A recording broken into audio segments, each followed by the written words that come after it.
Assalamualaikum warahmatullahi wabarakatuh. Alhamdulillah berjumpa kita sekali lagi. Hari ini kita akan belajar mata pelajaran faraid.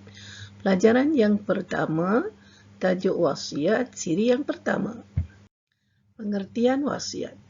Wasiat dari segi bahasa berasal dari perkataan wasa. Bererti memerintahkan, menasihatkan atau menjanjikan.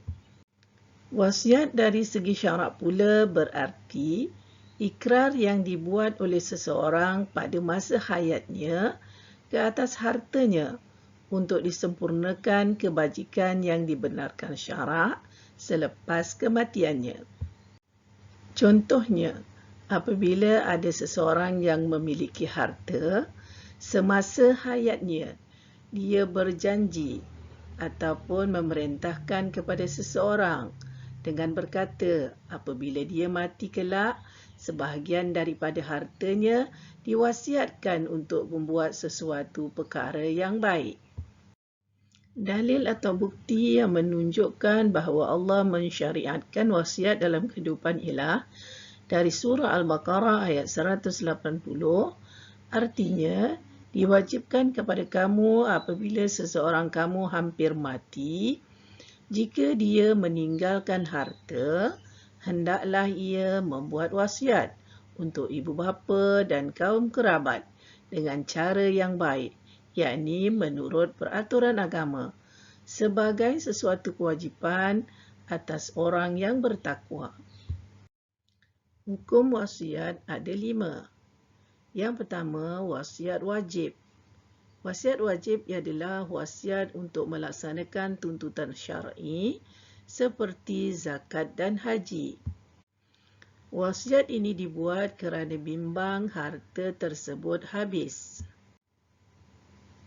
Seperti dia berkata, apabila dia meninggal dunia, hendaklah harta yang dimiliki itu digunakan sebahagiannya untuk menunaikan fardu haji untuk dirinya dan dilunaskan untuk pembayaran zakat kerana mungkin semasa hayatnya dia tidak sempat untuk menunaikan fardu haji dan belum sempat menunaikan tuntutan zakat.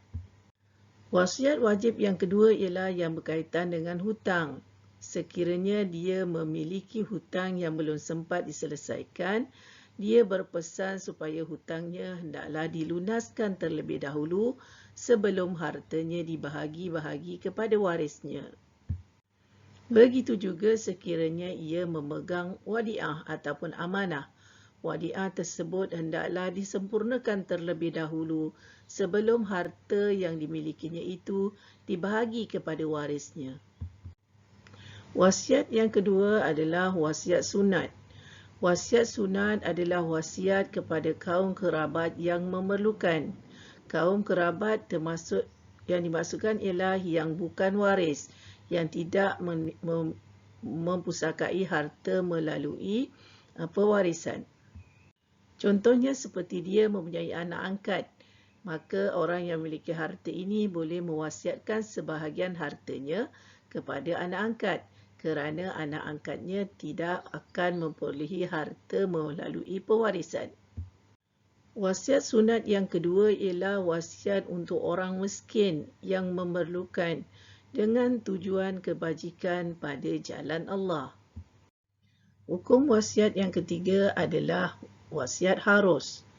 Wasiat harus adalah wasiat kepada sahabat atau orang kaya, walaupun sahabat dan orang kaya itu bukan dari golongan orang berilmu dan beramal soleh. Hukum wasiat yang keempat pula ialah makruh. Wasiat makruh ialah apabila dia berwasiat adalah wasiat orang yang tidak mempunyai banyak harta tetapi ramai waris yang memerlukan harta. Maksudnya ialah apabila seseorang yang hanya mempunyai harta yang sangat sedikit tetapi dia mewasiatkan hartanya untuk tujuan sesuatu, sedangkan ramai lagi warisnya nanti yang sangat-sangat memerlukan harta tersebut. Dan wasiat yang kelima adalah wasiat haram. Wasiat haram ialah apabila seseorang berwasiat pada perkara-perkara haram.